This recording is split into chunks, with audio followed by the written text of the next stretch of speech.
In French, there is this saying, hope keeps us alive. And really, what I'm seeing online, and what I mean by that, seeing online, I'm just going through X because that's originally where I came from, X being Twitter. And all I see is negativity. People just drifting away, no drive, nothing. Almost like they've been conditioned, lobotomized by the negativity. And even though they're alive, technically, you really feel like they're dead inside. And really, I can't understand. I really can't understand. And that's coming from someone that is not the most positive of people. In my sphere, when it comes to dating, relationship, etc., most of the time the criticism is, oh, modern woman this, modern woman that, right? I mean, look, there's some truth. I'm not gonna lie, right? But what is really modern man? It's one thing to be like, you know what, just fuck this. I'm out of the game. I'm not even going to entertain the negativity. I'm going to go where the positivity is at, and it's not there. And that's fair enough. That's very much congruent. But if you keep hopping on about it, but you're not getting any benefit from it, what are you doing? Like, literally, what are you doing? It's like, okay, check, box 6, check. I'm not going to get involved in dating relationship. Cool, perfect. No problem with that. But if you keep on being rage baited by it, you're wasting your energy, you're wasting your time, and you're not getting the outcomes you want. Ask yourself this: what is it you truly want? Some people it will be marriage, some people will be kids, some people will just be situationships, some people will be a rotation. And I'm not here to judge what's best or what's not, right? Well, I'm just giving toolkits for you to achieve the goals that you want. I'm not married, but it's not because I didn't have any opportunities to. I don't have kids. Well, I definitely don't want them. That's for me. But hey, look. The thing is, it doesn't matter as much where you want to go. It's about, you understand the mechanism. Okay, you understand the mechanism? That's great. But what's lacking, and what I'm seeing is lacking amongst guys, is motivation, is drive, is ambition. It's like they're happy to be in that lackluster feeling of not achieving anything because nothing is worth it. There's no incentives. And I can understand there's no incentives. But the question you need to ask yourself is, okay, say you want kids, say you want marriage and everything, but there's not good quality women around here. Would you want to actually be successful outside of women? Yeah. Because at the end of the day, if you're successful just for women, you're operating in their frame and it's going to fucking screw you over even within a relationship. So really, you're not helping yourself anyway. So if you're not there, but you still have that drive, forget about women altogether, right? Get there, boss up, do the shit that you need to do. But in the opposite situation, if you're a guy that has got his shit together, that is wealthy, rich, etc., but for some reason, you can't magnify your situation to the opposite sex, and you want something that you're not getting, then there's work for you to do, because you should be getting it easy. Well, I don't know exactly what's your problem, but you need to know what's your problem. And you must not postpone it, because time is of the essence. What do I mean by that? I'm going to use a couple of examples. First one is going to be in personal finance, and the second one is going to be about SMV. Personal finance. Have you ever heard of the FIRE methodology for finance in order to retire early?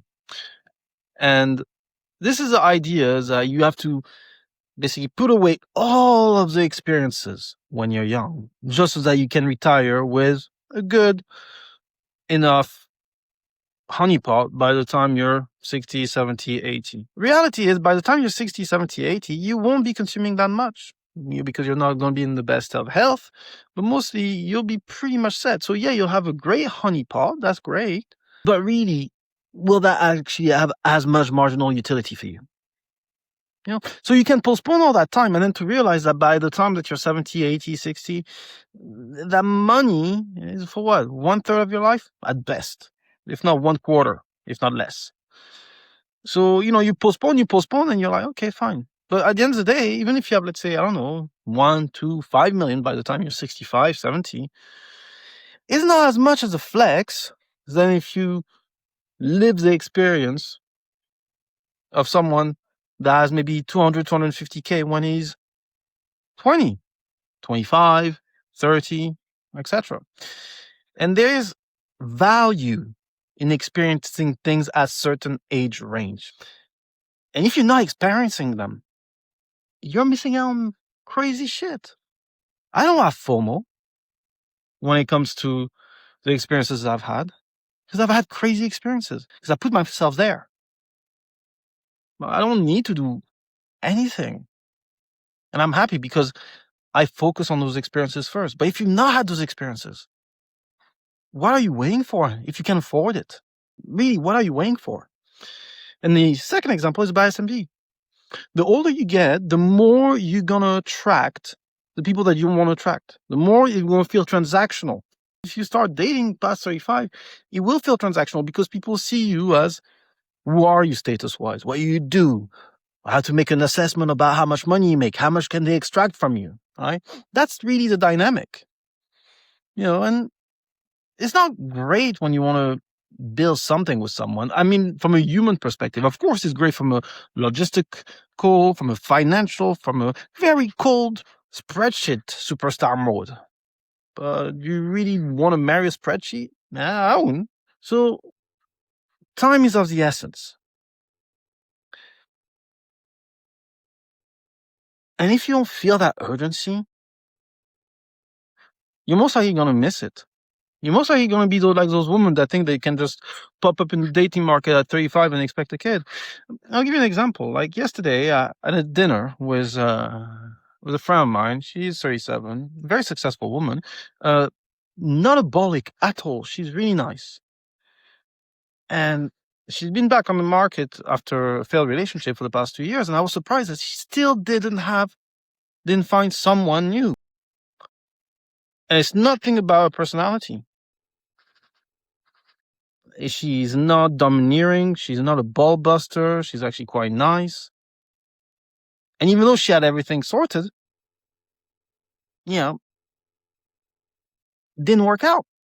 It didn't work out. Obviously, she could improve her game and shit, but really, and by the time you reach a certain age, as a successful guy, you're more likely than not actually going the paid route. And if you're just buying a matchmaker, you're just trying to bypass the system just to be with someone that is just not a whore. But technically she is because they get selected by you paying a ridiculous fee. It's self-prostitution when you think about it. And on top of that, they're most likely going to go for you, not for the reason you want. But hey, look, if you want one, whatever, you don't give a fuck, who cares, right? Who cares? But if you really want to actually have someone appreciate you for your personality, for your quirks, for the thing that makes you you, it's about knowing how to convey it. And it's interesting, going back to that woman I was telling you about, when I had dinner with her, she was telling me about her father. Her father lived the life of Riley. And what was interesting in that conversation was the guy had a couple of cancers, still living, late 70s and everything, but he lived his life to the fullest, according to her. But he couldn't get it up. He can't get it up anymore. And he's got this girlfriend of his, or wife, I'm not even sure, who he used to hire, but she's getting hacked off that he can't fuck her like proper. Without going into details about what he has, this is one of the risks. You push further and further along, and you're like, but what if you actually can't even get to enjoy the fruits of your labor later on? It's one of those things. You work so hard, but then you're like, well, what am I getting out of it? But what was really interesting about that story is, even though it started off as a transactional relationship, because the father, he lived the life of Riley in his 30s, in his 40s, in his 50s, he already knew how to create that feeling amongst that woman, even though he started off transactional. Because, it's a bit like a boss that marries his secretary, and maybe at first it was a matter of power and leverage. And over time, feelings build, and dependency, not only from a financial perspective, but also from an emotional perspective, creates. But in order to build that emotional dependency, you need to have some skills. Otherwise, she'll just dump your ass at the first opportunity. So ask yourself this: are you where you want in life? And if you're not, what's stopping you? Is it money? Well, get money. And be driven. Be driven. Is it skills?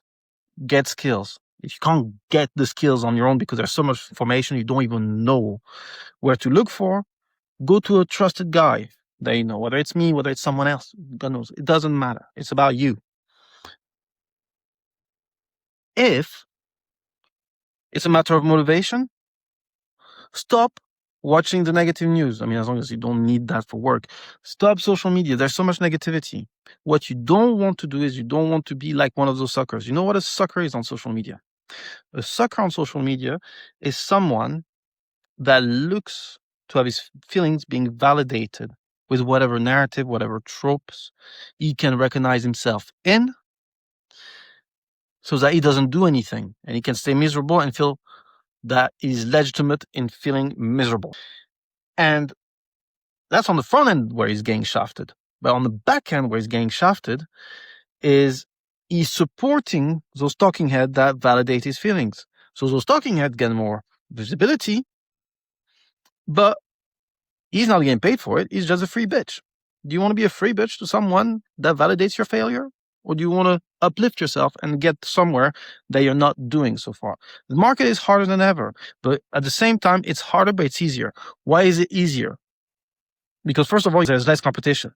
Second of all, when you know how low the bar is, you just need to be above that bar to create a delta of value. That's it. That delta of value, you can convey that to the other person. That's really it. That's really it. And when you start looking at things the right way, it's a kickstart of the change of results. If I had social media back when I started to do all the changes for me to get the result that I was getting, because I was not born with looks, I was not born with charisma, I was not born with any of that, I would have not done anything. Oh, everything is lost, everything is dead, everything is, what am I doing? Oh, well, I get it. Like, hey, look, you just want to rub one in after watching some porn and just go back to your thing. Yeah, it's easy. There's an easy solution. But is that what you really want? I don't think so. So don't be the free bitch supporting the narrative failure of your life. Take action if you have the means to. And believe in yourself if you're still going there. Because at the end of the day, you have one life. And if you're not even inspired to go after what you want, to have that self-belief, are you even alive?